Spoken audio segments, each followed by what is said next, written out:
சாதிக்காத ஒரு காரியத்தை நம் பாரத தேசம் சாதித்து கின்னஸ் புத்தகத்தில் எழுதப்பட்டுள்ளது.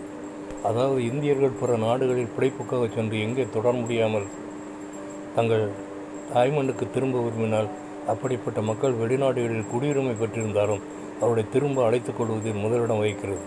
2 மாதங்களுக்குள் 488 விமானங்கள் மூலம் 1,70,000 மக்களை நம் நாட்டிற்கு அழைத்துள்ளது நமது பாரதம். 1990ஆம் ஆண்டு குவைத் தேசமானது ஈராக்கின் கீழ் வந்தது. அப்போது சதாம் ஹுசேன் ஆட்சியில் உள்ள மக்கள் பெரும் அவதிக்குள்ளானார்கள். வெளிநாட்டவர் தங்கள் தேசங்களுக்கு திரும்ப விரும்பினாலும் சதாம் யாரையும் அனுப்பவில்லை. சதாம் ஹுசேன் 28/4/1937 முதல் 30/12/2006 வரை 69 ஆண்டுகள் வாழ்ந்தார். அவர் குவைத் நாட்டின் ஈராக்கின் பிரசிடெண்ட்டாக 16/7/79 முதல் 9/4/2003 வரை 24 ஆண்டுகள் பதவி வகித்தார். இந்திய தூதரகம் மட்டும் சதாம் ஹுசேன் அவர்களோடு மிகவும் கனிவாகவும் ஞானமாகவும் பேச்சுவார்த்தை நடத்தி இந்தியர்கள் மட்டும் தாய்நாடு திரும்ப சதாம் ஹுசேன் அனுமதித்தார். காலத்தை பிரயோஜனப்படுத்தி அநேகர் இந்தியாவுக்கு ஓடி வந்தனர். நமது அருமை இரட்சகர் நமக்காக கிருபையின் வாசலை இன்னும் திறந்து வைத்து கொண்டு ஆவலோடு காத்திருக்கிறார். கிருபையின் வாசல் அடைபடும் முன் நாம் அதை பயன்படுத்தி கொள்வோம். வெளிப்படுத்தல் 3:7 தாவீதின் திறவுகோலை உடையவர். Revelation 3:7 He has the key of David.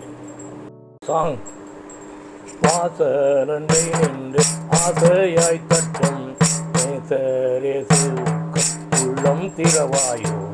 பாவியை ஒருபோதும் தள்ளாத நேசர் வாவென்று உன்னை அழைக்கின்றாரே, உன்னை அழைக்கின்றாரே. வாசலண்டை நின்று ஆசையாய் தட்டும் நேசரேசுவுக்கு உள்ளம் திறவாயோ.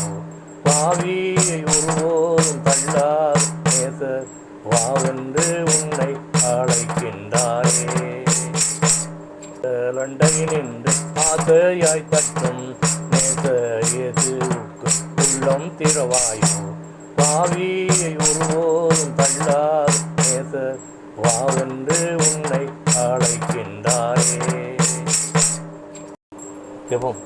எங்களை நேசிக்கிற நல்ல பிதாவே, என்னுடைய சமூகத்திலே தாழ்த்தி ஒப்புக் கொடுக்கிறேன். ஆண்டவரே, உலகம் அனைத்தையும் தனது கட்டுப்பாட்டில் வைத்திருக்க ஆண்டவராக இயேசு கிறிஸ்து என்னிடத்தில் என்னை ஒப்புக் கொடுத்து அவர் சித்தத்தின்படி செய்ய கிருபை புரிய வேண்டும் என்று யெகோவா மேசியா நாமத்தை ஜெபிக்கிறேன். பரிசுத்த பிதாவே, ஆமென்.